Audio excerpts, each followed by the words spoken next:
Most people want the same thing: to be seen, to be remembered, to matter. We post, we speak, we explain ourselves. But what if I told you that one of the strongest men in history did the opposite? He refused attention, refused legacy, refused applause, not because he couldn't get it, but because he understood something dangerous, that the moment you chase recognition, you lose control. Tonight, this is the story of a man who walked away from being remembered, and in doing so, became immortal. We live in an age of visibility. If something isn't seen, it's assumed to have no value.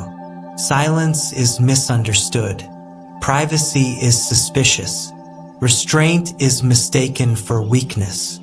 But the Stoics lived by a rule that goes against everything modern culture teaches. Your worth does not require witnesses. That idea alone makes people uncomfortable because it removes the audience. And when there is no audience, you are left alone with yourself. Cato the Younger was not impressive at first glance. No grand speeches. No imous en el charisme. No desire to dominate rooms. He dressed simply, spoke carefully, lived plainly. Rome didn't know what to do with men like that, because Rome was changing. Power was becoming theatrical. Politics was becoming performance, and Cato refused to perform. Cato followed Stoicism, not as an identity, but as a discipline. He obeyed law, even when breaking it was profitable. He told the truth, even when silence would protect him. He refused bribes that other men accepted casually. This made him dangerous. Not loud dangerous, but quietly uncontrollable. Corrupt systems fear one thing above all else: a man who cannot be bought. Rome was collapsing under ambition. Caesar rose. Power centralized. Principles became optional. Friends told Cato to adapt. Just bend a little. Survive first. Influence later. But Stoicism asks a different question. What is the cost of survival if it requires self-betrayal?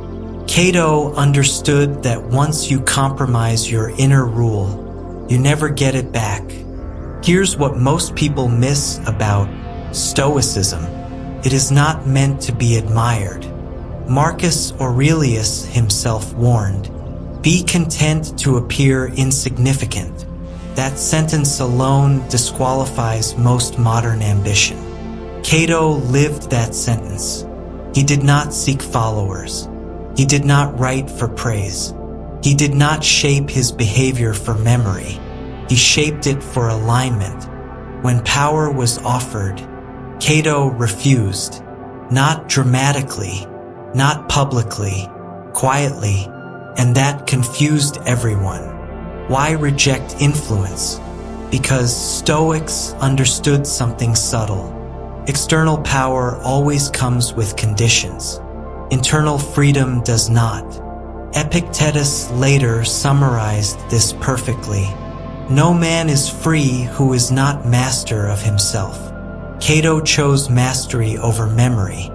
Legacy sounds noble, but legacy is a trap.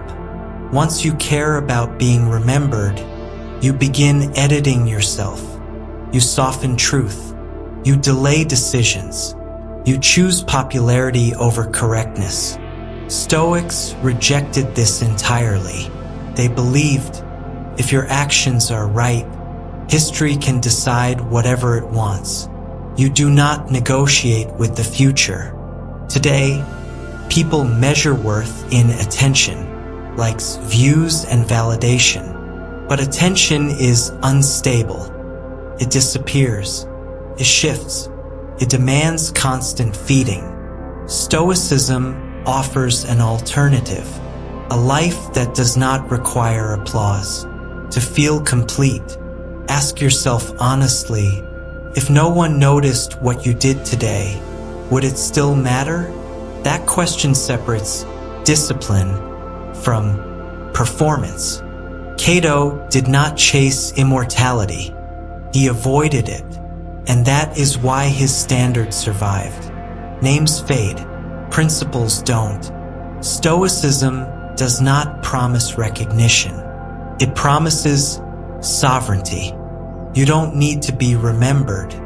You need to be unshaken, because when the noise disappears, only character remains, and that is enough.